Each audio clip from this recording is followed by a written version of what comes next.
안녕하세요. 반갑습니다. 8시가 됐는데, 우리 들어오시죠. 네, 이상봉 안녕하세요. 목사님부터 네네. 시작해서. 예, 예. 네.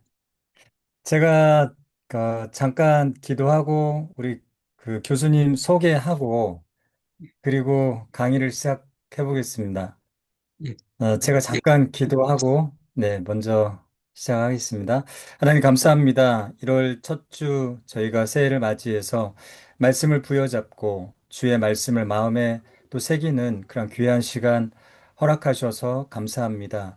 특별히 하나님 요한계시록과 요한복음 가운데 주님 주시는 그런 귀한 메시지를 우리의 삶에 가져올 수 있도록 하나님 도와주시고 주께서 우리 각자에게 말씀하시는 또 우리 공동체와 가정 가운데 주시는 주의 음성과 살아있는 말씀을 우리가 함께 눈으로 묵상하고 마음으로 되새기는 그런 귀한 시간 되게 하여 주시고 또 말씀 전해 주시는 강의하시는 우리 박호영 교수님 함께 하셔서 3일 동안 피곤치 않도록 인도해 주시고 성령 하나님께서 마음과 생각과 감정과 하나님 그 모든 메시지를 주께서 허락하셔서 하나님께서 우리 공동체에 주시는 주의 귀한 말씀 잘 경청할 수 있도록 이해할 수 있도록 성령 하나님 도와주시기를 원합니다. 감사드리며 예수님의 이름으로 기도합니다. 아멘. 아멘. 반갑습니다. 우선 감사합니다. 우리가, 제가 잠깐 네, 소개 한번 하겠습니다. 예, 예. 네, 우리 그 박호용 교수님 그 성함 조남이 여러 계신데 원래 그 조남은 박자, 호자, 용자시고요. 그다음에 이제 요한을 너무 사랑하시고 좋아하셔서 박요한 교수님이라고도 하고 또 박세일 교수님이라고 하고 이제 원래 조남은 박호용 교수님이신데 저하고는 그 중국 산동성에서 그 총회파송 선교사로 같이 만나서 많은 교제도 하고 또 제가 많이 배우기도 하고 그래서 좀 각별하게 함께 지냈던 추억이 있습니다.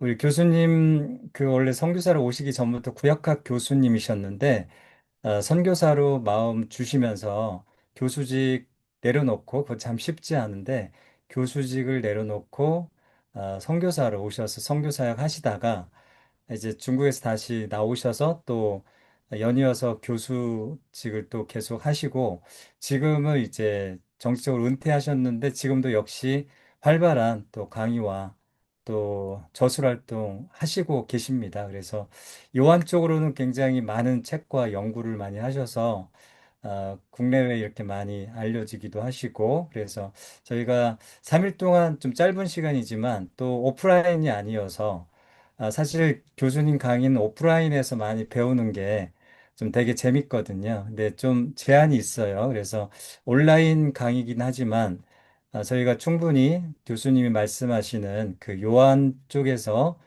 요한 그 책에서 말씀하는 중요한 핵심적인 메시지를 저희가 좀 들을 수 있는 기회가 되는 것 같습니다. 그래서 집중해서 한번 듣고요.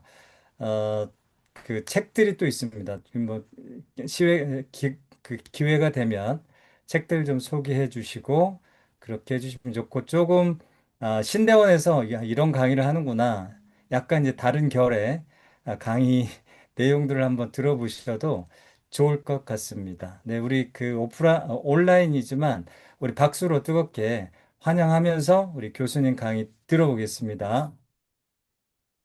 네. 네, 반갑습니다. 박수 많이 치는데요. 이게 그 다 음소거가 돼 있어서 박수 소리 안 들리는 겁니다. 네, 이해해 주시고요. 네, 예, 예. 방금 소개받은 박요한 교수입니다. 제가 원래 그 박호영이었는데, 요한을 너무 사랑하는 까닭에 2002년 전이죠, 지금부터. 2년 전에 개명을 했어요, 완전 법적으로요. 그래서 저는 이제 완전히 지금 박요한으로 이렇게 이제 개명해서 부르고 있고요. 우리 이상무 선생님하고는 뭐 이제 중국에서 같이 우리 칭다오에서 선교사로 제가 이제 그 이전에는 5년 동안 대전신학대학교 구약학 교수로 있다가 이제 내려놓고 선교사 갔다가 10년 반 만에 다시 돌아와서 또 4년 동안 교수질 하다가 지금부터 4년 전에 이제 은퇴를 하고 방금 말씀드린 대로 이제 여기저기 이제 교수 강의나 또 책 집필을 하고 있어요.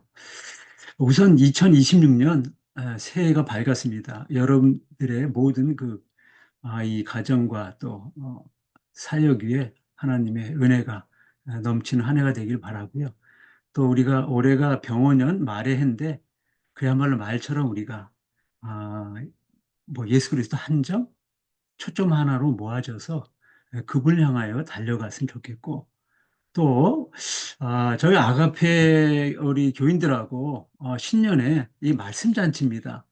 근데 말씀 잔치 가운데 우리가 이제 요한학이라고 해서 요한복음, 요한계시록을 이제 얼마나 할지 모르겠지만은 이 요한학을 가지고 우리가 이제 말씀으로 한 해를 시작할 뿐만 아니라 비록 짧은 시간이지만 여러분에게 있어서는 정말로 이 세 번의 시간이 사실 이게 지금 오프라인이 아니고 이제 온라인이다 보니까 이렇게 보고하면서 직접 이렇게 강의하지 못한 어떤 제약도 있지만 그런 하나님께서 이제 은혜를 베푸셔서 잘 이해하고 또 잘 가르치는 그런 이번 강의가 됐으면 좋겠습니다. 제가 이제 이런 생각을 해봐요. 먼저 우리가 오늘 강의하기 전에 성경 우리 요한복음에 관련돼서 두 구절을 한번 읽어보려고 그래요. 그래서 먼저 요한복음 5장 39절 한번 찾아볼까요? 요한복음 5장 39절에 보면 이런 말씀이 있어요. 제가 이제 요한복음 연구에 가장 중요한 두 구절을 말하면 요한복음 5장 39절 여러분들이 좀 이렇게 괜찮은 필기를 조금씩 하시면 좋아요. 이렇게 필기도 좋고. 5장 39절 한번 읽어볼게요. 너희가 성경에서 영생을 얻는 생각하고 성경을 연구하거니와 이 성경이 곧 내게 대하여 증언한 것입니다. 여기서 그 성경이라고 하는 것은 예수님 당시에는 구약 성경밖에 없었어요. 신약은 없었거든요. 그러니까 구약 성경이 나에 대해서 말하는 거다. 굉장히 중요한 거죠. 제가 이제 이 구절을 가지고 이제 말하고 싶은 건 뭐냐면은 우리가 이제 구약을 연구하거나 구약 교수가 지금 구약이라는 거는 단지 그냥 신약이 없는 구약을 말하자는 것이 아니라 구약은 앞으로 오실 예수님에 대한 예수 이야기라는 거예요. 그러니까 예수 그리스도로 해석하지 않으면 구약은 그 자체로 잘 이해가 안 되거나 빗나간 해석을 할 수밖에 없다라는 걸 지금 말씀을 드리면서 신구약을 같이 해줘야 된다. 이게 통전신학이라고 그래요, 이걸요. 같이 해줘야 돼요. 근데 오늘날 우리 신학의 문제는 구약학 교수는 신약을 잘 몰라요. 신약학 교수는 구약을 잘 몰라요. 아니면 이걸 나눠 가지고 한쪽만 공부하면 자기가 잘 안다고 생각하는데 그게 아니다라는 걸 먼저 말씀을 드리면서 조금 더 얘기하겠지만 요한복음 전공자는 요한계시록을 잘 몰라요. 요한계시 전공자는 요한복음 잘 몰라요. 그런데 자기가 지금 전공이라도 그 하나를 잘 알면 자기가 굉장히 잘 안다고 생각해. 아닙니다. 잘 모릅니다. 제가 이제 그거를 어떻게 지금 여러분들이 말씀해야 될지를 지금 이 프린트를 제가 우리 이상훈 선생님한테 5개를 줬어요. 이 5개는 작년도에 제가 이제 여기저기서 강의를 하면서 꼭 요거는 필요하다 해가지고 5꼭지를 나눠줬어요. 그래서 그걸 갖다가 이제 카톡으로 보냈는데 필요하시면 앞으로 지금 어떻게 프린트가 된지 모르겠지만 여러분들은 프린트 해가지고 좀 보셨으면 좋겠고 그래야 사실은 강의에 어떤 이런 조금 더 효과적인 그게 될 것 같아요. 제가 지금 분명히 말합니다. 아, 양쪽을 다 해야 되는구나. 근데 그게 어려운 게 아니에요. 오히려 그렇게 더 빨라지고 쉬워지는 건데 우리는 한쪽을 내가 깊이 파면 잘 안 되고 있는데 그게 아니다라는 걸 먼저 말씀드려요. 조금 더 깊이 있는 얘기도 다 하기로 하고요. 또 한 구절은 뭐냐면은 14장 6절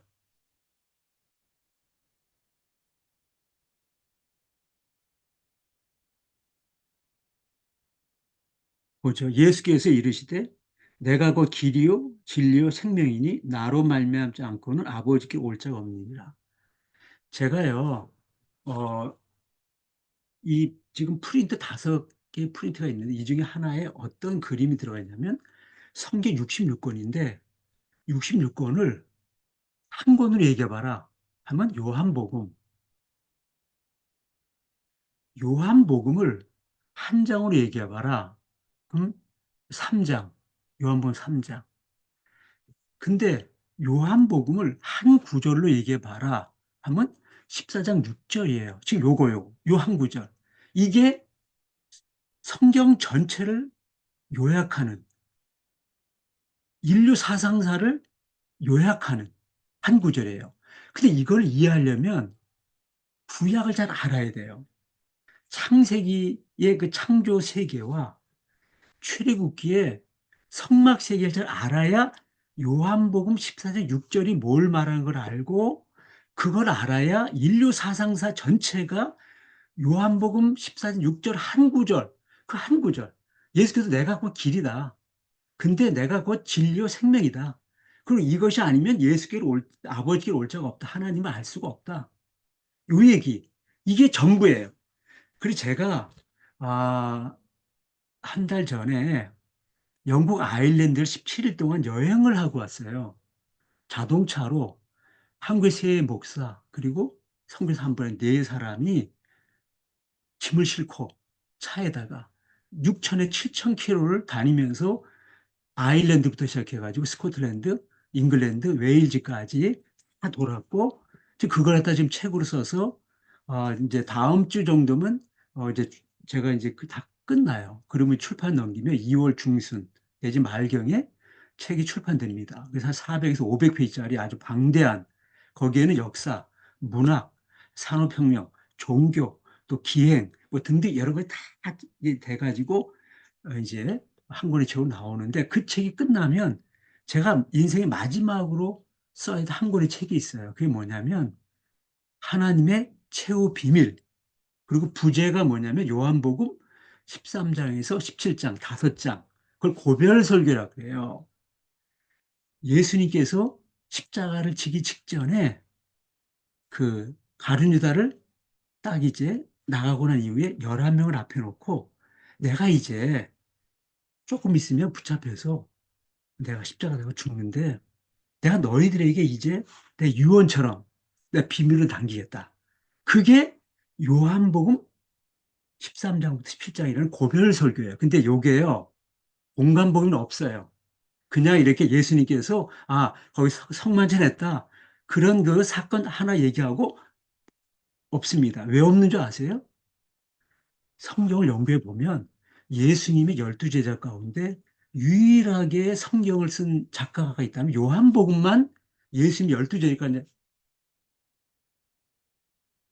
한 분인 사도 요한이 쓴 거예요. 나머지는 다 예수님 12제자가 쓴 게 아닙니다. 이제 제가 이제 지금 굉장히 중요한 얘기를 했어요.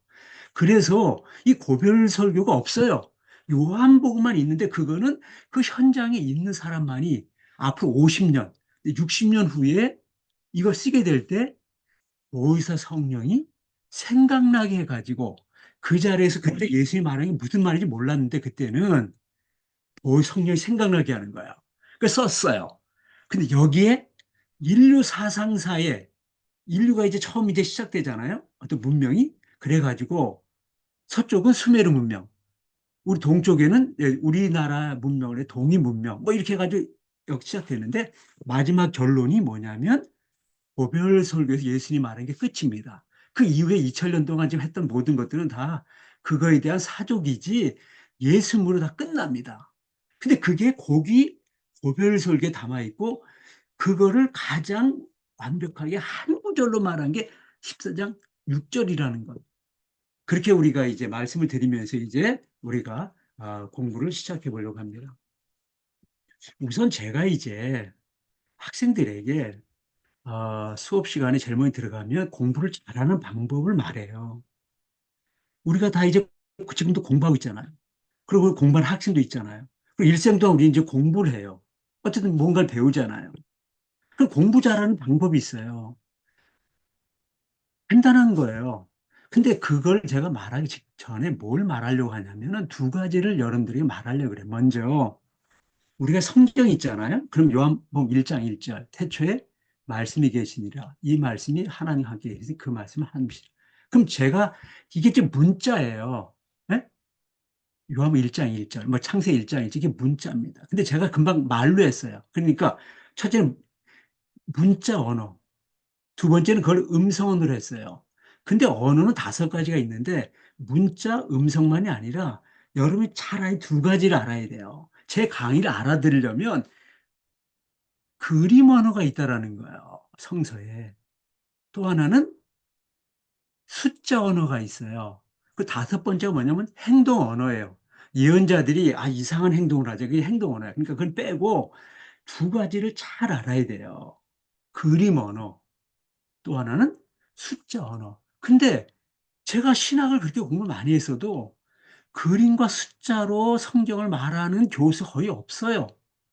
근데 성경은 우리가 요한무가 요한계시로 알려면 그림 언어를 잘 알고 숫자 언어를 잘 알지 않으면, 그리고 창세기부터 시작해가지고 이걸 잘 알아야 돼요.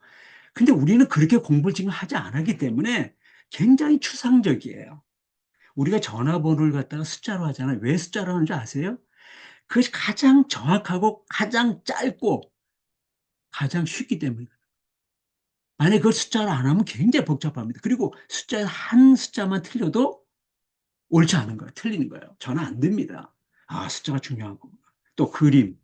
우리가 예를 들어서 야구를 볼 때에 뭐 삼성 라이온즈. 삼성은 로고가 사자다.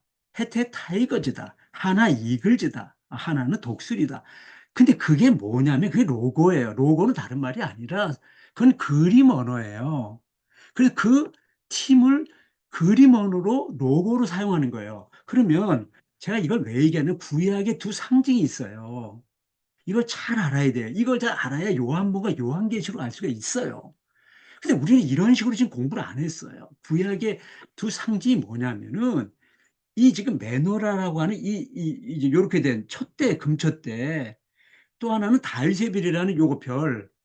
요게 뭐냐면은 지금 이 별인데 이 이제 별이 삼각형하고 역삼각형이 엮어져 가지고 이게 이스라엘 지금 국기에 있어요, 이게요.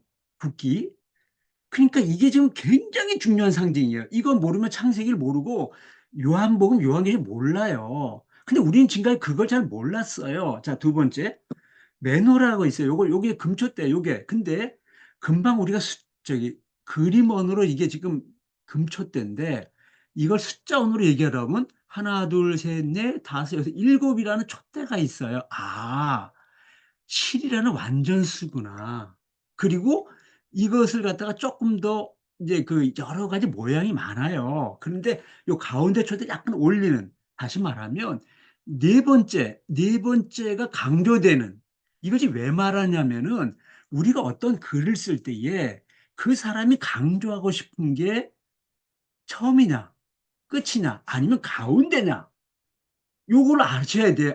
이 사람은 글쓰기를 할 때 가운데를 강조하는구나. 이게 요한복음이에요. 그러니까 요한복음 1장부터 20장에 있는데 1장, 21장 가운데 이 사람이 어디를 강조하냐면 정 가운데 11장을 강조한다는 거예요. 가운데를 강조할 때 그걸 매너라 구조라 그래요. 요한복음은 그렇다라는 거예요. 그러면 다윗의 별은 어떠냐면은 다윗을 보세요. 요거는 삼각형을 1, 2, 3이라 합시다. 번호를 붙여봐요. 그럼 역삼각형에 그럼 1의 대칭이 4, 2의 대칭 5, 3의 대칭 6이야. 그 가운데 하나가 또 하나가 정육각형이 하나 생겨요. 요걸 7이라 그래요. 그래서 우리가 왜 얘기를 하냐면 하나님이 세상을 창조할 때 어떻게 창조하냐면 7일 동안 창조했는데 이 7일이 정확하게 어떻게 되냐면 1하고 4가 짝을 이뤄요. 2하고 5가 짝을 이뤄요. 3하고 6이 짝이 이루고 일곱째 날 안식일은 구별돼요. 그러다 뭐라고 우리가 표현하면 거룩이다. 거룩이란 말은 separated, 구별됐다. 첫째 날부터 여섯째 날하고 일곱째 날은 달라요. 첫째 날부터 여섯째 날은 평일이고 일곱째 날은 구별된 거룩한 날, 일곱째 날이에요. 그러니까 여섯 날은 주변이고 일곱 날은 가운데 중심이다. 요걸 얘기하는 거예요. 그러면서 지금 다른 또 하나 얘기를 하니 뭐냐면 이게 번호가 7이구나. 요게 1, 2, 3, 4, 5, 6, 7. 근데 우리가 번호를 붙일 때 이게 반대로 붙여보자는 거예요. 반대가 뭐냐면 성막이 이렇게 있잖아요. 성막. 성막. 근데 성막을 우리가 왜 얘기한, 성전 왜 얘기하냐면 성전, 성막이 성경 전체를 말하는 거예요. 근데 그게 다윗의 별이고 메노라예요. 그래서 우리가 이제 번호를 붙여보면 첫째 성막 문이 있어요. 문으로 들어가죠. 그 다음에 번제단이 있어. 그 다음에 물두멍이 있어요. 그 다음에 왼쪽에 요거 이제 여기 메노라 요거 메노라가 있고요. 다 떡상이 있어요. 그리고 분향단이 있고 그게 성소예요. 성소가 세 가지. 그리고 지성소가 법궤가 하나가 있어요. 그래서 뜰이 셋, 성소가 셋, 그리고 지성소 하나. 3, 3, 1의 구조. 그래서 이 3, 다이스벨의 3, 그 다음에 성소가 되는 게 역삼각형, 성소 3, 그리고 지성소 법계 1, 그 법계를 말이 7, 그게 가장 중요한 거 법계. 그 7이 요거예요, 가운데. 근데 거꾸로 얘기해 보자고요. 그거는 이쪽에서 얘기한 거, 이쪽에서 들어갈 때. 동쪽이 서쪽으로 가요, 성전은. 근데 거꾸로. 저 서쪽이 동쪽으로 얘기하면 법계부터 시작하면 법계가 1번이야. 그러면 이걸 얘기하면 가운데가 1번이야, 가운데가. 그리고 2, 3, 4, 5, 6, 7이 되는 거예요. 자, 이제 다 얘기 다 끝났어요. 그래서, 아, 가운데가 1도 되고 7도 되는구나. 그래서 어떻게 보느냐에 따라서 달라진다. 그래서 이 양쪽 끝을 강조하는 구조로 글을 쓴다. 그것다 우리 수미상관법이라 해요. 수미상관법. 요거는 요한계시록이 양쪽 끝을 강조하기 위해서 쓰여진 구조로 돼 있어요. 그러니까 지금 우리가 공부를 할 때에 아, 마태복음의 구조는 뭐 창세기의 구조는 그렇게 시작해. 요한복음의 구조는 계시록의 구조. 어떤 것도 할 때 우리가 구조부터 얘기해요. 학자들이요. 근데 머리를 싸매고 해봐야 잘 몰라요. 왜냐하면 이 지금 글 쓰는 그 저자가 가운데를 강조하느냐, 양쪽 끝을 강조하느냐, 그걸 알아야, 아, 이 사람이 지금 가운데를 강조하는 매누라 구조로 글을 쓰는구나. 아, 그래서 그걸 왜 얘기해야 되느냐? 요한복음은 11장이라는 나사로가 죽었던, 그래서 예수님이 나는 부활의 생명이니 라고 하는 11장 25, 26절이 대단히 중요합니다. 제가 이제 조금 더 제 어떤 간증을 오늘 할지 아니면 내일 할지 모르겠는데 제가 요 한 번 연구하게 된 계기가 산에서 기도하다가 하나님이 저에게 계시로 요한복음 11장 25, 26절을 저에게 계시로 내려줬어요. 나는 부활해. 그때는 중요한 걸 몰랐어요. 근데 그게 요한복음의 결정적 중요한 거예요. 부활의 신학. 아, 부활의 신학이구나. 우리 그 종교개혁은요, 마틴 루터가 바울 서신이라고 하는 로마서를 중심으로 한 종교개혁을 했어요. 근데 우리 잘 알다시피 바울 서신의 로마서를 기초한 그걸 가지고 루터가 종교를 할 때 거기서 십자가 신학을 얘기를 해요. 그래서 우리 개신교의 신학은 십자가 신학을 500년 동안 했어요. 근데 이제 500년이 지나면서 또 다시 얘기하겠지만 우리 기독교는 500년 단위만 한 번씩 이렇게 패러다임 시프트, 이 신학적인 패러다임이 변해요. 500년만 한 번씩.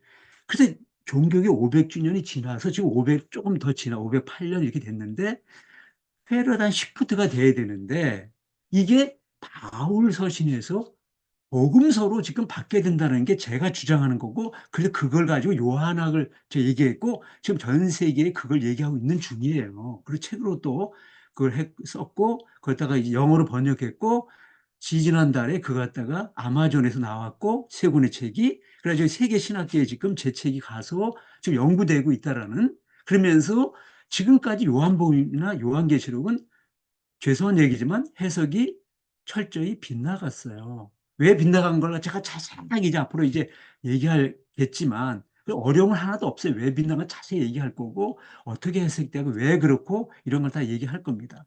그러면서 아 가운데를 강조한 요한복음은 11장의 부활을 강조하는구나. 그리고 양쪽에 십자가가 있구나. 그 부활, 양쪽에 십자가. 그런 구조로 되어 있어요. 근데 계시록은 어떻게 되냐면 양쪽 끝을 강조하는 수미상관법. 그래서 이 계시록의 저자가 뭘 말하고 싶었냐면 이 3장에 그 일곱 교회가 나와요. 그 일곱 교회가 지금 이 박해를 받고 있어요. 로마 황제 숭배에 지금 어려움을 신앙을 지키려니까 어려움 당하잖아요. 어려움 당하는 교회를 향해서 너희가 신앙의 정절을 지키고 배신하지 말라. 철저히 예수 그리스도 믿는 신앙을 버리지 말고 예수께 충성하라. 그걸 얘기하는. 그러기 위해서 뭐냐? 사탄과 하나님 싸워 이겨야 되는 얘기가 중간에 있고, 맨 끝에, 그래서 사탄과서 이어가지고, 그분이 새하늘 것에 땅 가지고 와서, 우리가 다시 새 예루살렘이 되었다. 그 21장에, 그래서 1장, 끝은 서론 결론 빼고, 이 가운데 토막에 해당되는 구조가 정확하게 다윗의 별로 붙어 있고, 요한복음 1장과 끝장, 1장, 20장 빼고 2장부터 20장까지가 정확하게 매너라 구조로 돼 있다라는 거야. 지금 제가 말하고자 하는 뭐냐면, 저분이 지금 그림 언어를 왜 말해야 되느냐라고 할 때에 그 그림 언어가 가지고 있는 유대교의 상징, 이 두 가지, 이거로 다 풀어가는 거예요. 그 다음에 이제 또 하나가 뭐냐면, 기독교의 상징이 뭐냐면, 십자가와 이투스라는 물고기예요. 십자가와 이투스를 알아야 돼요. 그래서 그게 기독교의 상징이에요. 그래서 유대교의 상징 두 개, 기독교 상징 두 개. 근데 그 기독교 상징 십자가가 뭐냐? 요게 숫자가 들어가 있어요. 십자가가. 여기 이게 좀 일곱이고 이게 일곱, 똑같이 일곱이에요. 근데 가운데를 강조하니 양쪽에서 그 차이가 나는 것처럼 십자가라는 게 있는데 지금까지 부활의 숫자, 3일 만에 부활했다. 그 3. 아니면 주일날 부활했다. 그 월화수목금토 1, 그래서 7일. 그래서 3 내지 7을 부활의 숫자라 그래 우리가. 부활의 숫자. 그러면 십자가의 숫자는 그렇게 우리가 십자가 신화를 강조하고 기독교가 맨날 말하는 게 노래 찬송하는 게 다 십자가를 내 가지고 뭐 간다는 등 뭐 맨날 십자가 사랑 떠드는데 십자가를 숫자로 얘기해 보세요. 아무도 얘기한 사람이 없어요. 죄송하지만. 근데 이걸 알아야 돼요. 십자가가 숫자로 뭐냐. 그래서 요거잖아요. 십자가요. 수직, 수평. 수직이 뭐예요? 구약의 말씀.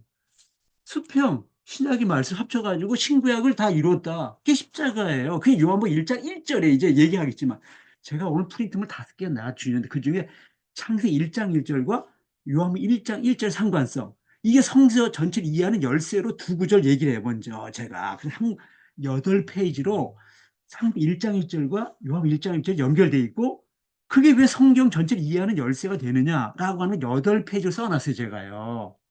그런데 요한복음 1장 1절이 십자가의 숫자로 돼 있어요.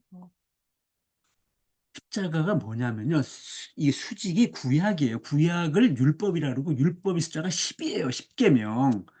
신약이 뭐냐면 일곱 교회예요. 일곱 제자예요. 그래서 완전수 7이야. 그래서 1부터 10까지 숫자가 있는데 완전수가 두 가지가 있어요. 하나는 7이라는 완전수. 여기 3, 4를 더한 거고 10은 뭐냐? 5 더하기 5예요. 그래서 이 완전수가 7과 10이 완전수 두 개 합치면 17인데 이게 구약이 10이고 10계명. 신약이 7이에요. 그래서 요 10과 7을 더해 17. 요게 십자가의 숫자예요. 그 요걸 완성인데 요거를 말하는 책이 성경에서 유일하게 요한복음이 그걸 말하고 있고 요한복음이 십자가를 통해서 예수께서 신구약을 성취했다. 다 이뤘다. 끝. 19장 3절. 요걸 말하는 거예요. 그걸 말하는 게 1장 1절이에요. 근데 우리는 이렇게 숫자, 그림 언어로 십자가가 성경 전체 열쇠인데 근데 그것이 숫자로 뭐냐라고 할 때 17인데 그게 비밀로 감춰져 있다가 언제 알게 됐냐면 그게 1945년 이전까지 몰랐어요. 컴퓨터가 나와요.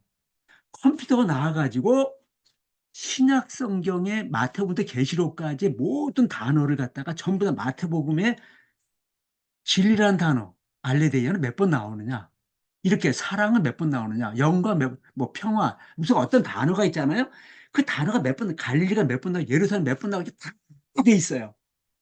그런데 놀라운 것은 그때 컴퓨터가 나오기 전까지는 요한복음이 15,922개의 단어로 돼 있어요. 그러면 이제, 한번 내가 세볼까? 진리가 몇 번 나오는가를 내가 알고 싶어서 세볼 수 있잖아요. 근데 잘못 셀 수도 있고, 에이, 뭐 많이 나오겠거니 하고 말지. 갈릴리가 몇 번 나올까? 표적이 몇 번 나올까? 죄가 몇 번 나올까? 그리스도가 몇 번 나올까? 뭐 등등 해가지고 모든 그 단어마다 셀 수 있겠어요? 안 세요. 가룟유다는 몇 번 나오지? 어? 예수님을 갖다 팔았던 가룟유다. 그리고 우리가 의심 많은 제자라고 하는 도마는 몇 번 나오지? 이걸 알아야 이 저자가 지금 다 비밀로 감춰놨어요. 다시 말하면 요한복음은 컴퓨터가 나오기 전까지는 비밀 문서였어요. 그러니까 요 컴퓨터 나오기 4, 5년 전에 지난 세기 요한복음 최고의 학자라고 하는 볼트마인 학자가 1941년에 The Gospel of John이라고 하는 요한복음서라고 하는 책을 썼는데 이걸 20년 동안 걸쳐 쓴 거예요. 자기가 말해 공간보험서 연구를 끝내고 신학자로서 내가 이제 마지막으로 요한복음 연구하겠다. 내가 20년 동안 해가 1941년에 나왔는데 이게 컴퓨터 나오기 이전에 나온 책이에요. 그리고 2년 후에 또 1947년에 쿰란 문서라는 게 발견돼요. 근데 쿰란 문서가 발견되면서 뭘 알게 됐냐면 요한복음이 쿰란 공동체와 깊은 연관이 있다라는 거. 그래서 쿰란 공동체의 그 책들이 이게 묵시문서, 헬레니즘이 아니라 헤브라이즘, 유대교, 구약적, 구약적, 헤브라이즘, 묵시문학적 이런 내용들이 쿰란 문서가 가지고 있는 그 문서 내용인데 그게 요한복음과 밀접하게 관련돼 있어요. 그래서 요한복음을 쓴 저자는 세례 요한 그리고 그의 제자인 사도 요한이 쿰란 공동체와 관련이 있다라는 것을 알아야 되는데 폴트만은 사회사본이라고 하는 그 쿰란 문서가 나오기 이전에 썼어요. 그리고 컴퓨터가 나오기 이전에 썼어요. 그래서 어떤 단어 몇 번 나는지 몰라. 근데 이 단어가 왜 중요하냐면 신학 연구에 결정적으로 중요한 모든 것도 여기에 있는데 마지막 결론은 숫자 17. 그 숫자 17에 자기의 모든 걸 걸었던 책이 요한복음이에요. 십자가. 그래서 부활과 십자가 두 가지를 끌어안고 기독교가 뭐냐? 십자가와 부활이다. 십자가는 인간의 죄를 해결하는 거고 부활은 인간의 죽음을 해결하는 거예요. 우리 인간이 이 세상 살면서 가장 일생 동안 힘들게 하는 게 다른 거 아니에요. 인간의 죄의 문제예요. 바로 죽음의 문제예요. 이런 저런 얘기 많이 있지만은 결국은 죄와 죽음 문제를 어떻게 해결할 거냐 하는 게 인간사의 가장 중요한 문제인데 그거를 예수님께서 십자가 부활로 했다는 거예요. 그래서 십자가 부활을 자기의 책에 결정적으로 딱 부활의 관점에서 양쪽의 십자가를 얘기하는 십자가 부활을 강조하는 이게 요한복음이에요. 그래서 끝이에요. 그럼 한 가지만 더 얘기한다면 이걸 말하기 위해서 성령께서 그에게 예수님이 그 고별 담화에서 내가 가면 내가 조금 있어 갈 거야. 그 다시 올 거야. 조금 있어 가는데 뭐 보혜 성령을 보내주겠다 그리고 말아말 떠드는데 그때는 무슨 말인지를 또못 알아들었어. 그러다가 요한이 깨닫게 돼요. 세월이 흐르면서 예수님에 대해서 사모하는 거야. 그럼 50년, 60년이 지나면서 아, 바울이라는 사람이 서신을 썼고 공간복이라는 사람 마태가 썼고 마가가 썼고 이게 다 예수 제자가 아닌데 12제자 가운데 있는 사람이 아니에요. 전부 다 썼는데 내가 만난 예수는 이 사람들이 말한 이 정도의 얘기가 아니야. 이건 다 흘러온 얘기들을 짜집기가 편집한 거야. 내가 만난 예수는 그런 정도의 분이 아니야. 그럼 나는 다시 써야 돼. 그럼 어떻게 써야 되느냐? 라고 할 때 성령께서 예수님과 같이 그 동고동락 3년 동안에 살았던 모든 삶과 마지막 그 고별 설교를 하기 그 직전에 거기서 그 떡과 포도주를 나누면서 그분이 길게 얘기를 하는데, 그때 그 얘기가, 그때는 무슨 말인지 도저히 못 알았는데, 알고 보니까 성령이 오시면 그 성령이 너희들에게 내가 말한 모든 것을 생각나게 하겠다. 그는 진리의 영이다. 진리를 깨닫게 될 거다. 진리의 영인 성령을 깨닫게 되는 순간 전혀 다른 책을 썼어요. 성경 66권이 있는데 마지막 책 요한복음 65권은 전부 다 이제 앞에 이제 나오고 마지막에 요한복음이 모든 걸 끝내요. 근데 그걸 갖다가 숫자로 얘기해 봐라. 17, 딱. 그리고 또 하나가 153이에요. 근데 153을 풀이해지지 못했어요. 153 십자가 관련돼 있고, 부활 관련돼 있고, 네 개의 그림을 얘기했어요, 아까. 메노라, 다윗의 별, 십자가, 이투스, 큰 물고기 153. 거기에 모든 것이 다 완벽하게 요한이 말하고자 있었는데 그 153이 무슨 뜻인지 몰랐어요. 153이 십자가와 부활을 동시에 말하는 마지막 끝 하면서 예수님이 십자가를 졌잖아. 근데 십자가는 두 가지가 있어. 우리를 사랑하는 까닭에 예수님 십자가가 있고, 이제 너희가 나를 사랑한다면 부활을 체험하고 나서 이제 내가 졌던 십자가를 너희도 지고 가라. 십자가. 그게 이제 요한복음 21장에 베드로를 불러서 세 번씩이나 질문하고, 너가 날 사랑하느냐? 사랑하면 십자가를 져라. 그래서 베드로가 순교로 끝냈다.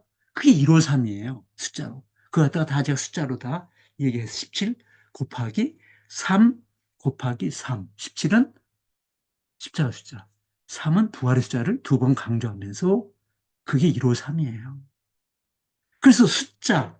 근데 그거를 요한은 그림어는 익투스로 얘기를 해요. 그래서 자기가 하고 싶은 모든 얘기를 내가 이 책을 쓰면 하면서 저장 목적을 20장 31절에 내가 이것을 기록하면 너희로 예수가 그리스도요. 하나님의 아들이시요. 그를 믿는 자에게는 생명을 주는 구주가 된다. 요걸 익투스라 그래, 헬라어로요. 그러니까 지금 요한복음의 저자는 요한복음을 쓰는 목적이 뭐냐면은 익투스예요. 물고기.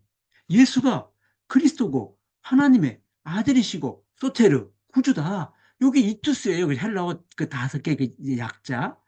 그 익투스를 말하려고 하는 거예요. 그거. 거기다가 딱 담, 153. 거기 딱 담아놔요. 자, 이제 여기까지 하고요. 또 하나는 이제 제가 아까 이 요한복음 5장 39절을 말하면서 공부 잘하는 방법은 뭐냐면은 다른 게 아니에요.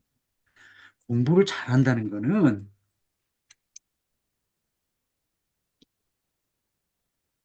차이점을 발견하는 거예요. 차이점을 발견하려면 뭐냐면 두 가지를 비교해 봐요. 제가 지금 여기에 지금 연필하고요. 샤프 하나를 봐요. 요걸 갖다 이렇게 비교를 해요. 왜 비교하느냐? 연필이 깁니까 짧습니까? 몰라요. 이 연필이 기냐 짧으냐는 다른 것과 비교해 봐야 돼요. 그 샤프와 비교니까 연필이 길구나. 그게 길고 짧은 거는 비교해 봐야 돼요. 키가 크냐 작으냐 혼자는 몰라요. 옆에 사람과 비교해 봐야 돼. 공부 잘하나 못하냐 비교해 봐야 돼. 부자냐 가난하냐 비교해 봐야 된다고. 나보다 가난한 사람은 내가 부자고 나보다 부자는 내가 가난한 사람이에요. 공부 잘하나 못하는 나보다 공부 잘하는 사람 내가 공부 못하는 거고 나 공부 못하는 나가 공부 잘하는 거예요. 자, 그래서 한국의 역사를 쓸 때 한국의 역사만 알면 몰라요. 우리 일본의 나라를 빼앗겼어요. 한일합방. 그러면 그 한일합방이 될 때까지 그 주변에 우리가 같은 역사를 얘기하는 한국과 일본을 동시에 알아요. 그래서 제가 이제 섭리상으로 본 한일 근대사라는 책을 썼어요. 요거는 이제 제가 아주 이제 콩난 출판사에서 한 이제 300쪽으로 썼는데 사실 이 책을 쓰기 전에 1000페이지가 넘는 한일 근대사라는 책을 각주가 1500개가 넘는 책을 썼어요. 근데 이걸 또 어떻게 쓰냐면 아편전쟁부터 해방까지 105년의 역사를 35년, 35년, 35년으로 나눠가지고 일본 35년, 한국 35년. 그다음에 또 일본 35년, 한국 35년, 일본 35년, 한국 35년. 그러니까 그 35년 동안 일본은 어떻게 살았고 한국인은 그때 어떻게 살았느냐? 아편 전쟁 때 그리고 그 다 대원군 때 그리고 일본에서 그 메이지 유신 때 우리는 그때 뭐 하고 있었느냐는 거예요. 그리고 저기는 전부 다 이제 문호를 개방해가지고 막 근대화가 이뤄가지고 아주 막 이제 세계 열강에 50년 지나면 세계 열강이 들어 우리는 완전히 가난했고 저기 못 살 그래가지고요 질병이 걸리고 막 이런 상황에서 이제 선교사들 들어오잖아요. 그래 이제 결국 나라 잃고 그리고 나서 이제 일제 이제 빼앗겼다가 해방된 그런 역사 속에서 한국과 일본이 그때 35년 동안 뭐 했냐라는 거예요. 그래서 35년, 34년, 100원의 역사를 딱 써가지고 책 내는 거예요. 제가 좀 책 쓰는 것도 가르쳐 줬어요. 아, 이게 비교해야 되나. 이번에 제가 영국과 아일랜드 갔다 왔어요. 그러면 영국과 아일랜드를 비교해 봐야 돼요. 이 두 나라가 역사 속에서 어떤 관계에 맺었는데 지금 말해 영국은 굉장히 지금 무너져 가고 있어요. 그리고 아일랜드는요, 지금 완전히 뜨고 있어요. 아일랜드가 얼마나 잘 사는 줄 아세요? 영국이 좀 2배 이상은 잘 살아요. 우리나라 3배 이상 잘 살아요. 그 나라가 영국이 750년 동안 식민 지배를 받은 나라예요. 아일랜드라는 나라가. 조그만 우리나라 3분의 1밖에 안 되는 나라. 그러니까 이제 이 두 나라를 가서 보고 역사 알고 비교해봐야 아는 거예요. 제가 이게 왜 이러냐면 요한복음을 전공한 학자들이 요한계시록을 몰라요. 그 자기는 요한복음 잘 안 돼. 그게 대표적인 게 뿔트만이에요. 뿔트만은 요한계시록을 아주 싫어했어요. 왜냐하면 그게 묵시문서라는 거야. 근데 요한복음은 마테마가 누가처럼 전기문학이라는. 근데 굉장히 중요한 얘기 지금 합니다. 뭐냐? 요한복음이 요한계시록과 같은 묵시문서예요. 겉으로 볼 때는 예수님의 일대기를 다룬 전기문학 같은데 표현 방법을 어떻게 썼느냐?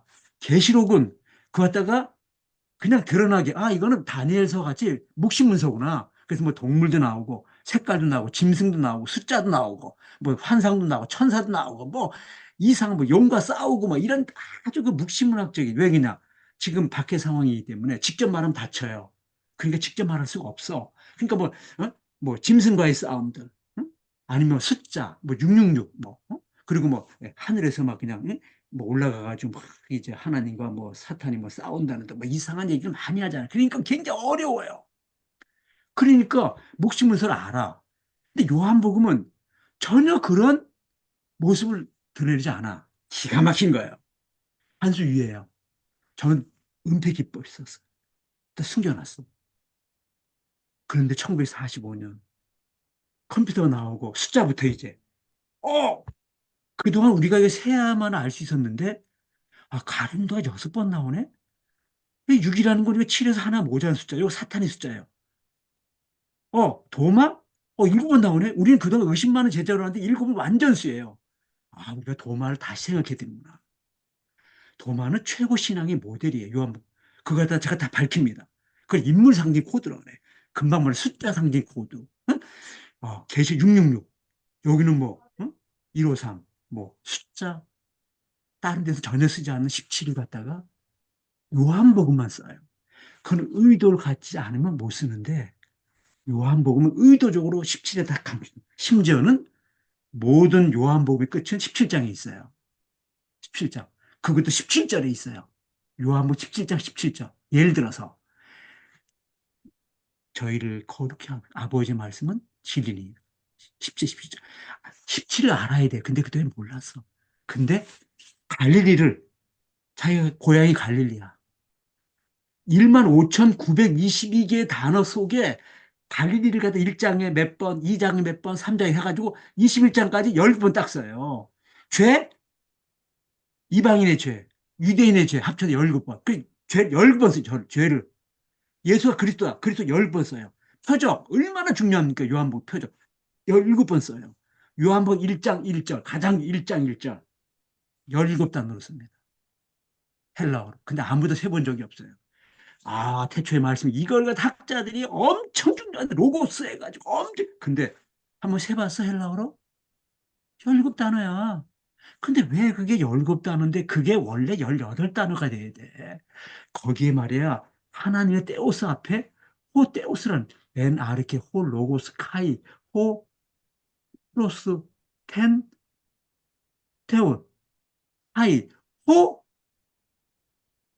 테오스 할 때 호가 빠졌어요.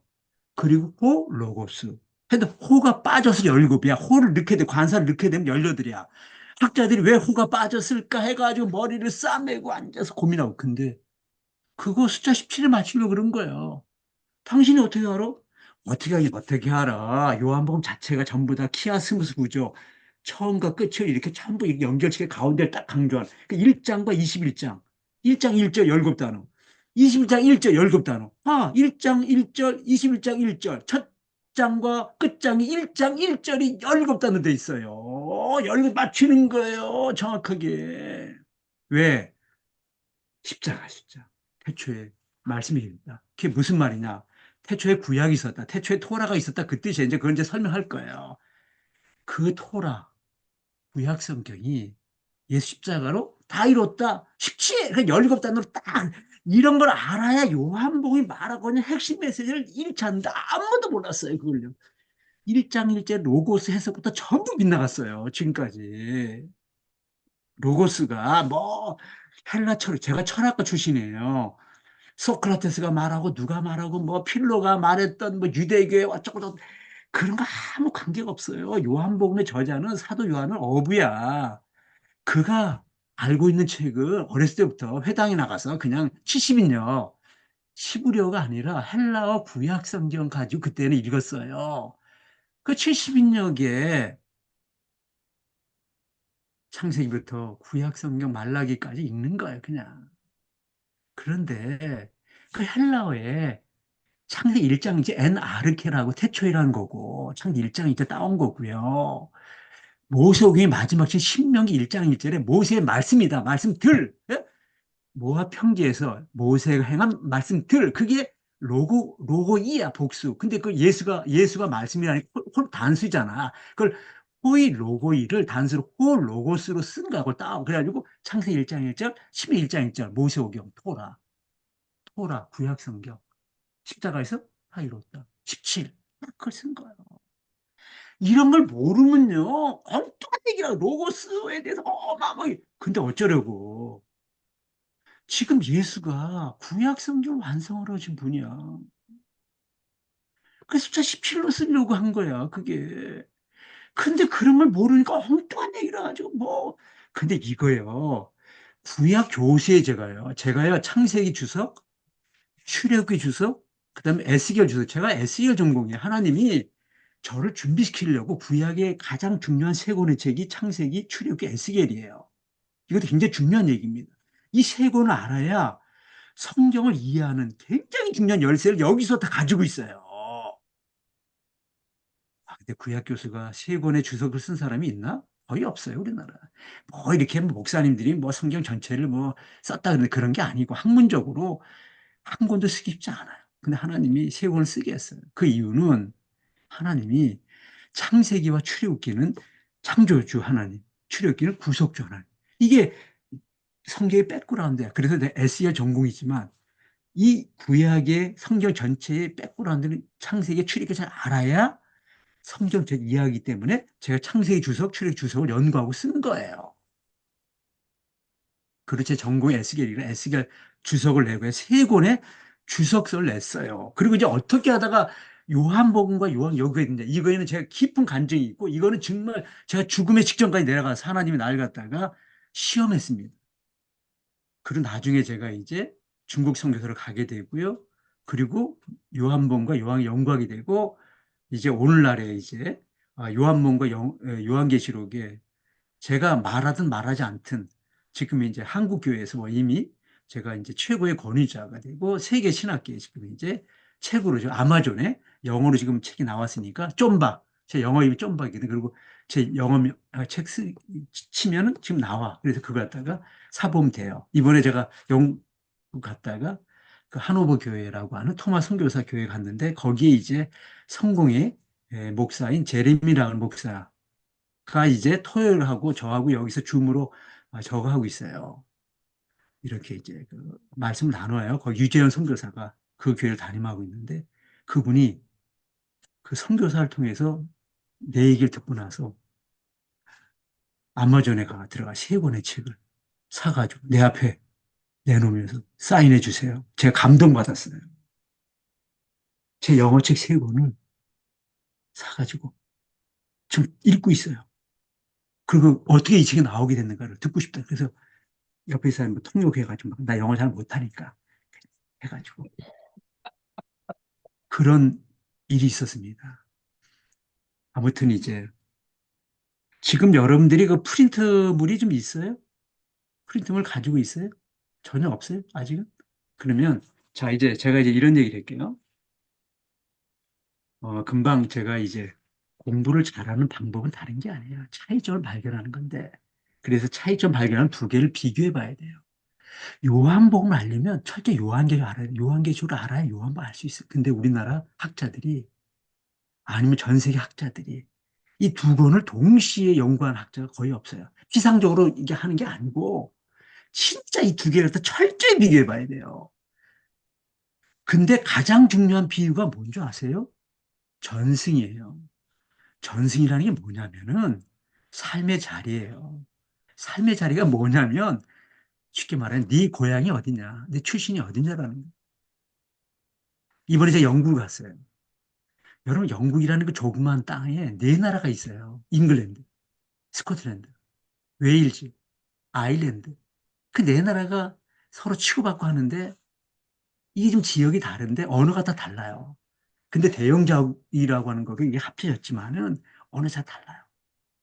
그러면 뭐냐면 언어가 다를 뿐만 아니라 이 세계관이 달라요. 문화가 다르다라는 거예요.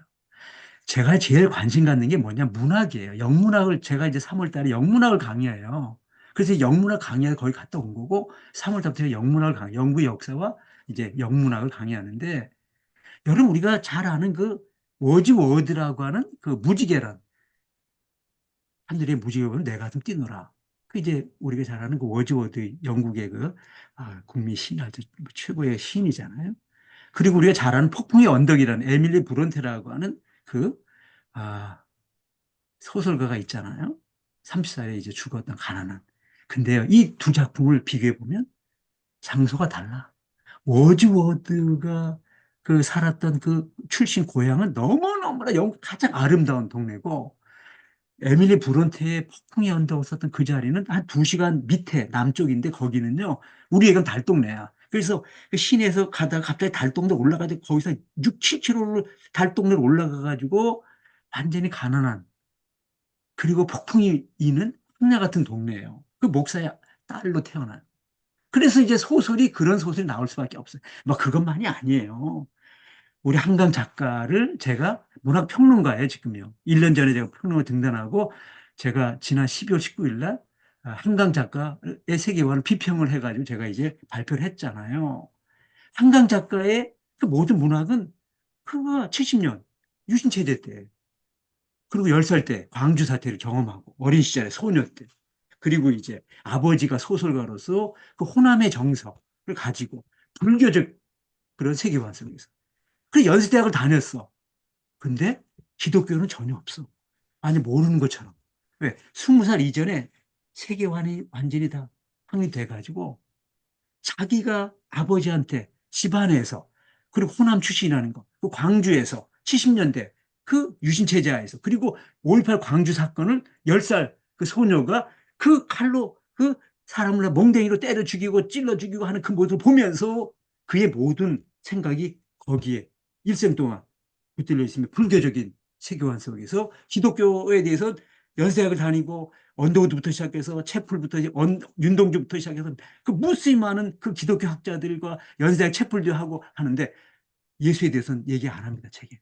성경 구절 한 구절 인용 안 합니다. 왜? 그 인생관이 이미 출신으로 정해졌어요. 이걸 삶의 자유라 그래요. 이거 왜 얘기하느냐? 성경을 얘기할 때 마태복음부터 계시록까지 이 지금 저자가 갈릴리의 바다를 중심으로 해서 자연 환경 속에 살아온 사람이냐? 아니면 예루살렘의 성전을 바라보면서 도시 속에 살아온 사람이냐? 이것부터 결정해야 돼요. 또 우리는 그런 식 공부하지 않았어, 지금까지. 그걸 알아야, 요한복음은 이 저자가 지금 갈릴리라고 하는 거기서 어부의 삶 속에 살아왔다. 어떻게? 초상 때부터 언제부터 남쪽과 북쪽이 천년 전에 솔로몬이 죽고 나서 나라 나눠져요. 북쪽 이스라엘, 남쪽 유다. 그래가지고 예수 당시에 천년이 내려와요. 천년 내려오면서 언어가 달라요. 문화가 달라요. 세계관이 다릅니다. 쉽게 말하면 북쪽의 갈릴리 바다는 모세 전통이에요. 근데 남쪽의 예루살렘은 성전 전통이고 다윗 전통이에요. 이걸 알아야 이제 이 작가가 이 저자가 지금 북쪽이냐 남쪽이냐 그걸 먼저 따져야 되는 거예요. 근데 요한복음과 요한계시 전혀 다른 거예요, 전승이요. 요한복음은 북쪽의 갈릴리 어부로서 바닷속에 살아온 사람이 그래서 그는 늘 생선을 좋아했어요. 그 요한복음 생선 냄새가 나요, 비린내. 근데 요한계시록은 바다? 그는 완전히 히브리 사람들의 사고 방식 속에 죽음과 혼돈의 세력이에요. 그래서 없어져야 돼요. 그래서 새하늘과 새 땅이 오면 21장에 바다는 없어졌더라. 말도 안 되니까 제가 이렇게 얘기를 해요. 사도 요한이 생선을 아주 좋아했어요. 보니까 생선 잡고 생선 먹고 맨날 그거 사러 왔어. 생선 너무 좋아해. 그래가지고 자기 생선 좋아하니까 야 너도 생선 먹어. 그러니까 나 생선 싫다고. 내가 좋아하는 생선 먹어. 내가 널 너무 사랑하는 까닭에 생선 준다니까. 난 생선 싫다니까 비린내. 처음에는 그게 무례한 거예요. 싫어하는 사람에게 생선을 막 그냥 강요. 근데 계속하면 어떻게 되는지 알아요? 그건 모독이에요. 생선 싫어하는 사람에게 내가 좋아하니까 너도 좋아해? 아니에요. 바다 싫어해요. 산은 좋아하는 사람이 바다 싫어하는 사람도 있어요. 바다는 그의 삶이고 전부의 바다는 너무 좋은 거야. 바닷속에 이투수가 살아있고 내가 하고 싶은 모든 얘기를 내가 바다에다가 물에다가 물고기에다 다 담아놓은 게 요한복음이에요. 전부 물 얘기야. 1장, 2장, 3장 전부 물 얘기야. 요한복음. 계시록 물 다 싫어요. 어느 싫으냐? 거기는 음녀가 앉아 있어요. 음녀가 13장, 17장 용이 올라오는 곳이에요.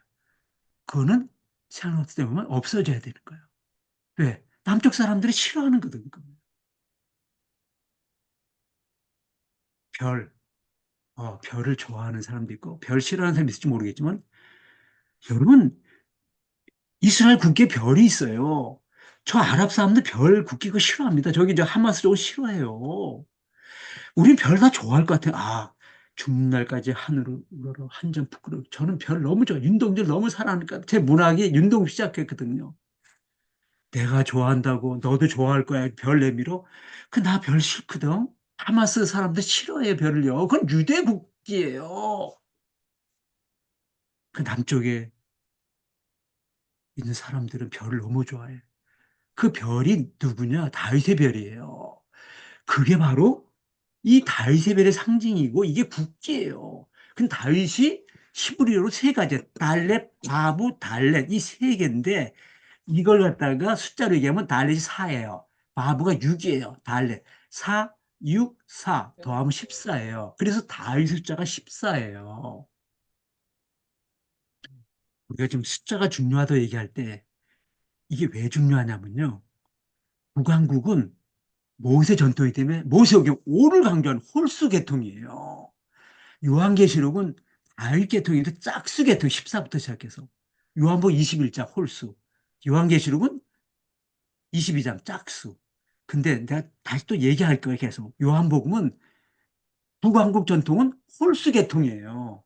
그래서 5, 17, 25, 153 그리고 6은 7에서 하나 모자란 7을 말하면서 7에서 하나 모자란 숫자라서 6을 얘기하는 거고 여긴 전부 다 짝수예요. 요한계시록은 내생무 12지자 24지자 14 다윗의 숫자 28 다윗 더하기 다윗 666 1000 천년왕국 14만 4천 뭐 전부 6 여섯 날개 뭐 하여튼 전부 짝수예요. 계시록은요. 왜? 전승이 다르기 때문에 그러는 거예요. 홀수와 짝수. 근데 별 얘기하면서 이게 다윗의 별을 얘기하기 때문에 별을 너무 좋아해. 요한계시록. 그래서 별을 정확히 14번 써요. 정확하게. 아까 이제 컴퓨터가 나오면서 요한복음과 요한계시록이 어떤 단어 몇 번 나오는가를 다 밝혀지는 거예요. 그 이전까지 몰랐어요. 계시록은 14와 28을 강조하는 거예요. 왜? 다윗을 강조하니까. 근데 요한복음은 14, 28이 나오질 않아. 그건 홀수로 나오지가 않아. 짝수가 안 나와요. 여기는 17이 안 나와요. 계시록에는요. 여기는 홀수를 거의 안 써. 17을 몰랐어요. 여기는. 모두 숫자의 완성은 17에 있어요. 17. 근데 계시록 저자는 17을 몰랐어. 그건 의도를 가지 않으면 안 나와. 의도를 가지고 어떤 단어를 몇 번 쓰는 게 다 나와요. 그 컴퓨터 때문에 이제 비밀이 알게 된다. 학자들이 아직도 그 컴퓨터에 어떤 단어가 몇 번 나는 이거를 중요하다는 걸 깨닫지 못했어요. 그리고 17이 중요하다는 걸 몰랐기 때문에 14번 나오는구나. 아, 그래. 영생이 요한복 10번 나오는구나. 우리 유명한 조병수라는 학자가 있어요. 이 사람이요. 재작년 11월 달에, 지금도 1년 좀 넘었는데, 1300여 페이지의 방대한 책을 썼어요. 그래서 자기 친구인 최성대라는 자기 친구, 그 합친 책인데, 친구에게 줬어요. 그랬더니 이 최성대 목사가 나한테 가까워 지내고 있는, 이분이, 보라고 하면 나한테 줬어. 여기 가지고 있어요. 지금.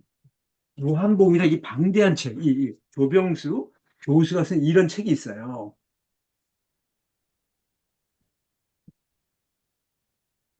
그래서 제 아는 최 목사가 그 조 박사에게 혹시 박호영이라고 지금은 이름을 개명 박요한이라는 교수가 있는데 그 사람의 요한복음과 요한계시록 읽어본 적 있냐고. 근데 몰래 이제 자기가 봤을 거예요. 13년 동안 자기는 요한복음 연구해가지고 자기는 내 인생 전부를 거 썼다는 거야. 근데 내 책을 읽은지 안 읽은지 모르는데 한마디도 안 한다. 근데 3장 16절을 갖다가 주석을 하면서 요한복음에는 영생이는 말이 10번 나옵니다. 근데 왜 10번 나오는지를 몰라. 하나님이 세상을 이처럼 사랑하 독생자를 주셨으니 이는 저를 믿는 자마다 멸망처럼 영생하게 영생이라는 말이 나오는데 그게 10번 나와요. 영생 요한복음에. 왜 10번 나는지 몰랐거든. 또 재미나는 게 뭔지 아세요? 지난 그 11월 말에 요한학회라고 있어요. 옛날에 그게 요한복음을 전공한 학자들만 모였는데 요한계시록까지 전공 학자를 같이 모이자 해가지고 같이 모이는데 우리나라에 요한복음과 요한계시록 거의 80명의 학자들이 거기 들어와요. 근데 그 장신대에 그 김문경이라는 요한복음 전공한 여자 교수가 있는데 그분이 저를 잘 알아요. 그래서 저보고 교수님, 제가 이제 그 요한복음과 요한계시록하고 이 세 권의 책이 지금 영문을 해가지고 아마존에 나왔던 걸 알고 나서 요한학회 나오라 그런데 갔어요. 갔더니 요한복음 두 꼭지, 요한의 두 꼭지에 네 명의 학자가 발표를 해요. 근데 요한복음을 발표하는 한 여자 교수가 그 필로, 그 우리가 요한복음 1장 1절에 나오는 그 로고스 있잖아요. 필로의 로고스라는 유명한 그 아주 그 이론을 전개한 학자가 유된 학자가 그 필로와 요한복음에 나오는 명절 있잖아요. 명절에 대한 연구를 했어요. 이 사람이. 그걸 박사학위 받은가 봐. 그러면 하는 얘기가 요한복음에는 절기가 10번 나옵니다.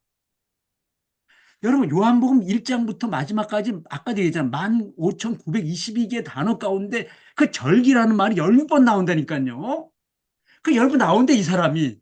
근데 왜 10번 나오는지 몰랐어. 이 학자가.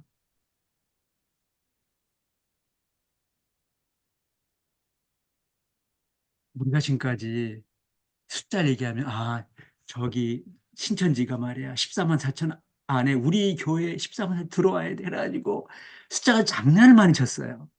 근데 그게 아니고 묵시문학적인 박해 상황에서는 직접 말하면 다치니까 진리를 표현하게 한 방법으로 여러 가지 방법을 써요. 그 중에 이제 숫자가 있다라는 거야. 근데 그거를 요한복음이 묵시문서랑을 몰라서 그걸 갖다가 은폐기법을 써가지고 다 깔아놨는데 컴퓨터가 나오기 전까지는 몰랐다가 컴퓨터가 나오면서 그 많은 단어를 갖다가 이 저자가 자기 하고 싶은 얘기를 숫자에 담아놓는 거야. 그러니 오랫동안 이 한 권의 책을 쓰려면 오래 걸리겠어요. 일생 동안 걸린 거예요. 요한계시도 마찬가지고. 우리가 그런 걸 잘 몰랐어요. 와, 내 고향 갈릴리. 니들은 십자가를 예루살렘 졌다고 생각하잖아? 아니야. 십자가는 예수님이 갈릴리에서부터 진 거야. 나 갈릴리 출신이거든, 나는. 예루살렘 출신 너희들은 예루살렘에서 예수님 십자가 졌다고 생각하는데 나 갈릴리 사람 나는 예수님 갈릴리 오셔서 복음을 증거하면서 갈릴리서부터 예수님 십자가 지신 분이야. 라고 17 딱 쓰는 거예요. 표적? 요한뭐 표적이 얼마나 중요합니까? 가나 혼인잔치부터 시작해 7개 표적. 응? 그래가지고 그 표적이라는 그 단어를 갖다가 10번 써요. 10번. 그래서 10번 쓰려고 얼마나 그래도 그 자리에 넣으려고 그 단어를. 그리고 18 쓰면 하나 빼야 되고 18 쓰면 하나 넣어야 되고. 그걸 맞추느라고. 야, 정말 기가 막힌 거. 진리? 몇 번 쓴 줄 아세요? 25번 써. 왜요? 25번 쓴 줄 아세요? 모세 진리 5, 모세오경. 곱하기 5.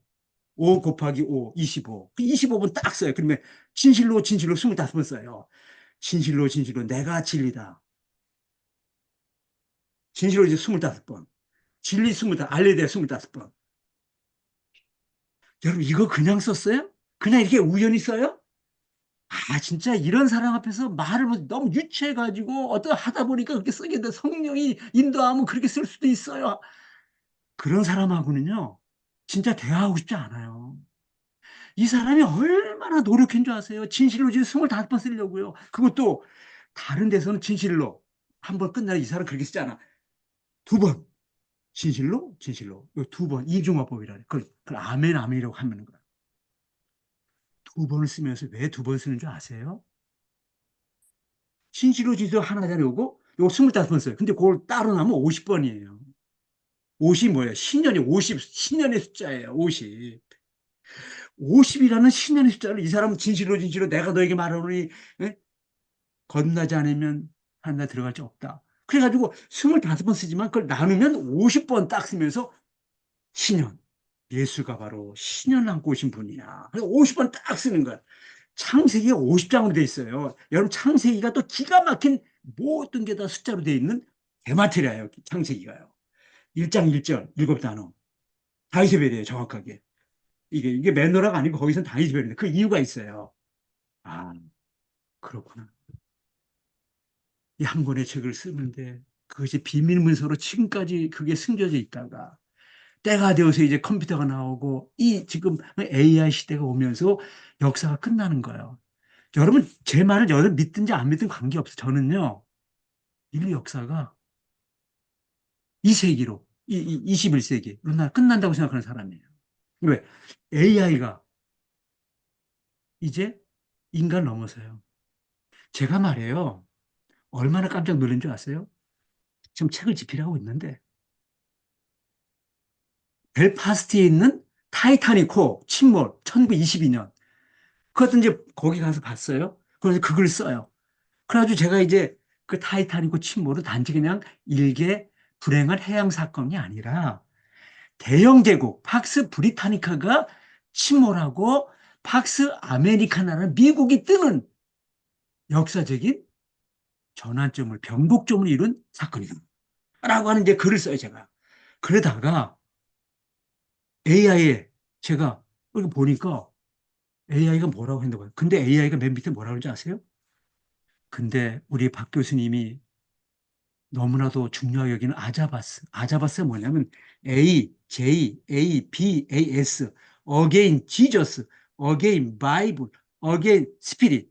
다시 예수, 다시 성경, 다시 성령. 이것이 제가 일생 동안 하고자 하는 마지막 결론은 아자바스라고 하는 용어를 만들고 이걸 갖다가 지금 운동을 하고 있고 아자바스 성교회를 만들고 지금 하고 있고 배지를 좀 가지고 제가 지금 그걸 하고 있어요. 그걸 아자바스라 그래요. AI 그래요. 아자바스의 관점에서 얘기해 드릴까요? 그래서 얘기해 보라고 했더니 AI가 뭐라는 줄 아세요? 어게인 지저스의 관점으로 말하면 어게인 바이블의 관점에서 말하면 어게인 스피릿의 관점에서 말하면 이러하다. 제가 놀래 버렸습니다. 여러분, 제가 이제 그 아일랜드의 국민 시인이라고 하는 그 버틀러 그 예이츠라는 시인이 있어요. 윌리엄 버틀러 예이츠라는 시인이 있어요. 그리고 20세기의 최고의 시인 가운데 또 한 사람 시인 황무지의 예? 그 시인인 T.S. 엘리엇이 있어요. 그 예이츠는 이니스프리 가리라. 이제 일어나 이니스프리 가리라. 이니스프리 호수섬이라는 그 유명한 시가 있잖아요. 제가 거기 갔다 왔어요, 이번에요. 그러니까 이 20세기 두 시인을 비교하는데 AI 물어봤어요. 그래서 AI가 마지막 밑에다가 그런데 아자밭의 관점으로 이 두 시를 비교해 드릴까요? 와, 비교하는데요. 기가 막혀, 그냥. 여러분, 지금 말이에요.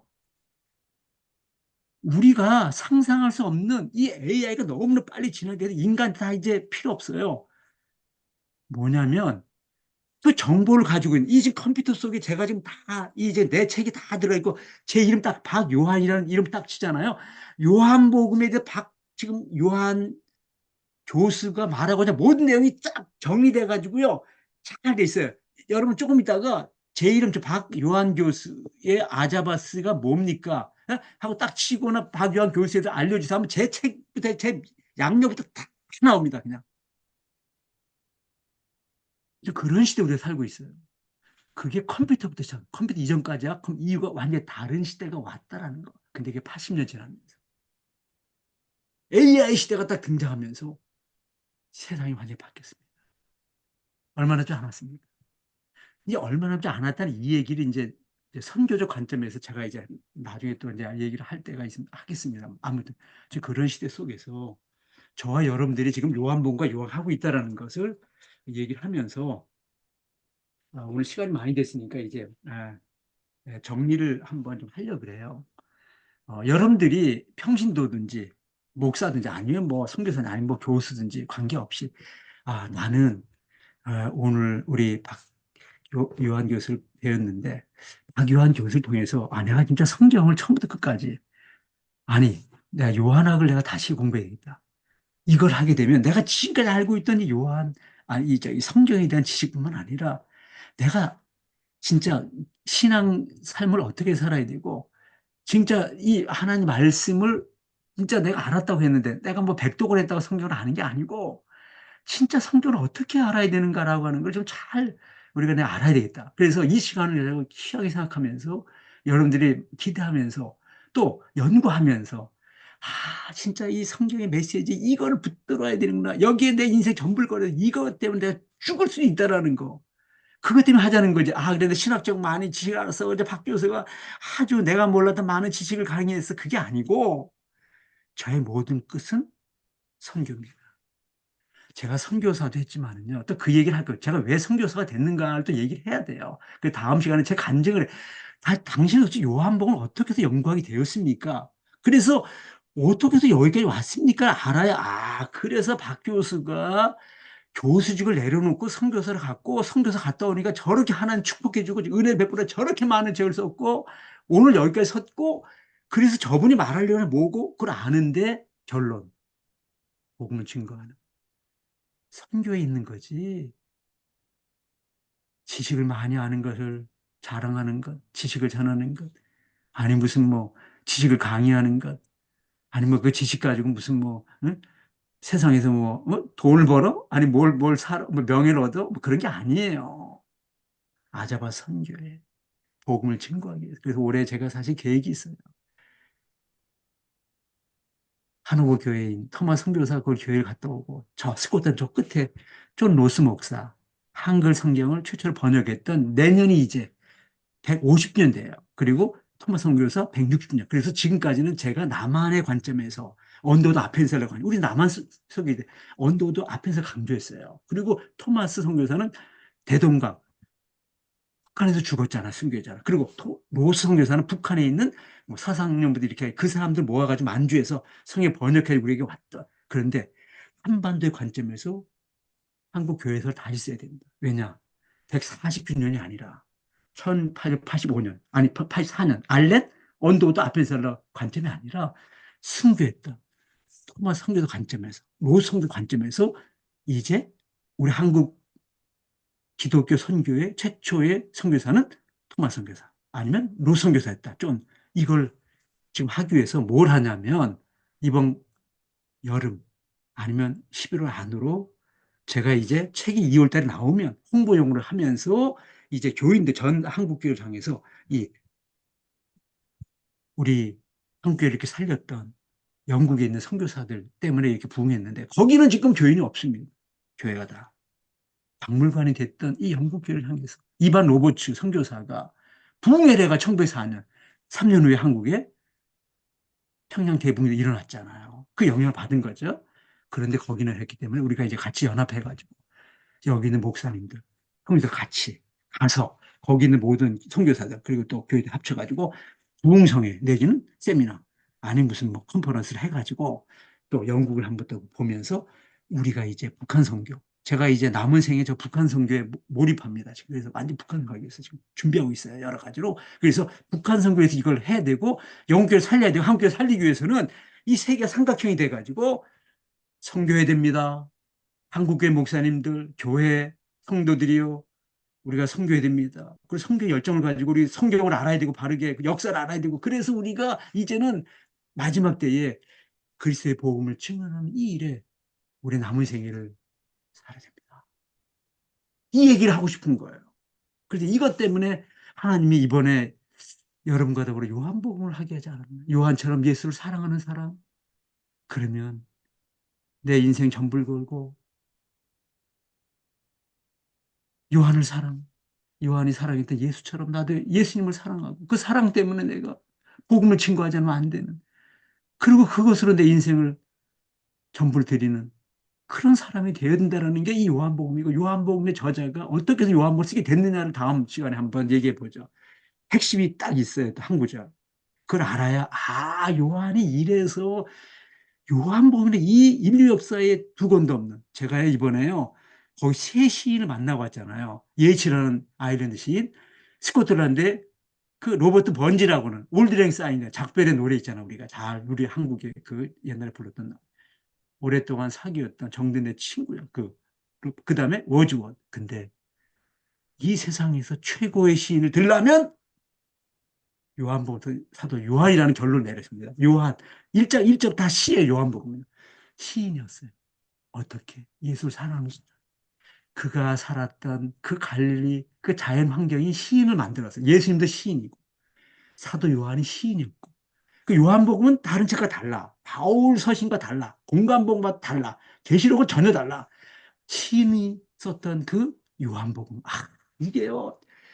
진짜 이런 책이 없어요. 나는요. 요한복음 알고 나서 참 어떻게 이런 계시록도 내가 연구했지만은 야, 그러면서 사도 요한을 사랑하는 게 예수님을 사랑하는 거고 그것이 바로 우리가 남은 생애를 가장 멋지게 사는 삶이고 가장 행복한 것이고 우리가 그리스도를 위해서 그분을 사랑하는 가운데 복음을 증거하는 삶이 된다. 이 얘기를 드리면서 오늘 강의는 여기까지 마치기로 하겠습니다. 그럼 내일 이 시간에 또 뵙겠습니다. 감사합니다. 고맙습니다. 네, 네, 늦은 시간까지 우리 강의해 주신 우리 박 교수님, 네, 감사합니다. 오늘 첫날이라서 약간 이제 다른 결의 강의 이제 들으시면서 약간 좀 정하는 시간이 좀 필요하다고 생각하고 내일은 이제 조금 더 요한복음에 대한 이제 구체적인 이야기들을 이제 풀어주실 거라 기대가 됩니다. 그래서 오늘 잠깐 이렇게 좀 어, 뭐죠? 네, 그림 언어, 또 상징 언어, 이런 삶의 자리의 중요성, 이제 이런 부분들을 좀 이렇게 기억하고 계시다가 내일 또 요한복음 구체적인 강의할 때 이렇게 좀 적용해서 같이 잘 보았으면 좋겠습니다. 네, 오늘 너무 수고 많으셨고요. 늦은 시간까지 아, 함께 들어주셔서 감사합니다. 그리고 프린트 있잖아요. 그 다섯 개 꼭지를 이분들에게 줘가지고 이분들이 좀 프린트해서 좀 가지고 오면 조금 더 이렇게 또 네. 조금씩 예습도 해가지고 하면서 오시면 더 그 좋겠습니다. 단톡에 보시면요. 단톡에 채팅창에 보시면 아, 아, 5개 지금 그 교재를 아, 올려놨습니다. 그것들을 한번 다운받아 보시고, 네. 그래서 그 좀 대충이라도 네. 내일 한번 읽어 오시면 조금 이제 신학적 단어들이 좀 많아서 읽기가 조금 이제 불편하실 수도 있는데, 대충 뭐 어떤 제가 뭐 내용, 저하고 같이 공부하다 보면 이제 알게 될 거예요. 이런 부분만 조금 이렇게 선이해를 갖고 듣고 오셔도 조금 더 많은 도움이 될 것 같습니다. 5개 지금 PDF 파일이 있거든요. 또 혹시 여기서 다운받지 못하신 분들은 이병철 목사님이나 최성진 목사님께 카톡 연락 주시면 파일을 보내드리도록 하겠습니다. 그리고 네, 혹시 뭐 또 듣다가 뭐 처음 이렇게 중간에 이렇게 하지 마시고 마지막에 제가 이제 질문 시간 드릴 테니까 한번 질문 혹시 궁금한 거 있으면 한번 이렇게 네, 질문을 해주시면 좋겠습니다. 이 시간에 한두 분도 네, 괜찮아요. 네. 네, 좋습니다. 그 강의 한번 이렇게 쭉 3일 들으시고 마지막 시간에 질문하고 또 답하는 시간 가지면서 평소에 그 또 강의를 들으면서 요한복음, 요한계시록에 대한 궁금점 이런 부분을 한번 직접 한번 물어보셔도 좋을 것 같습니다. 어, 그러면 우리 박 교수님 기도해 주시고 마칠까요, 오늘은? 네. 그러시죠. 예. 예, 기도하겠습니다. 저희를 지키 사랑하시는 하나님 아버지 감사합니다. 그 많은 사랑 가운데 저희를 하나님의 자녀 삼으시고 특별히 또 우리 아가페 교회의 귀한 아버지 하나님 목회자로 또 우리 성도로 우리 하나님께 불러주시니 감사를 드립니다. 2026년 새해가 시작됐습니다. 올 한 해도 하나님께서 행하시고 또 모든 것은 기도로 준비하고 또 기도 외에는 그런 아버지의 놀라운 일이 일어날 수 없다는 사실을 기억하면서 기도하는 한 해가 되게 도와주시고 말씀을 사랑할 수 있게 도와주시되 이번에 말씀 잔치를 통해서 저희들이 요한복음이나 요한계시록 아니면 성경 전체 아니면 또 우리가 살아가는 모든 삶 속에서 그 선교에 또 깊은 아버지 관심도 가지고 신앙생활을 우리가 잘 감당할 수 있게 도와주시옵소서. 말씀을 사모하게 하시고 그 말씀 속에서 위로받고 용기를 얻고 또 말씀 안에서 우리가 나아갈 방향을 찾는 지혜도 허락하여 주시옵시고 올 한 해가 하나님을 기쁘시게 하고 우리 모두가 다 행복하고 또 멋지고 성공적인 그런 한 해로 형통한 한 해로 우리 안에 인도하여 주옵소서.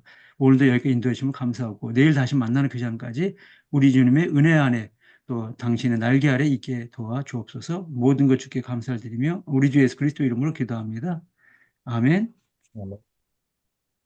네, 감사합니다. 내일 8시에 뵙겠습니다. 네, 네, 편안히 주무시고요. 감사합니다. 감사합니다. 네.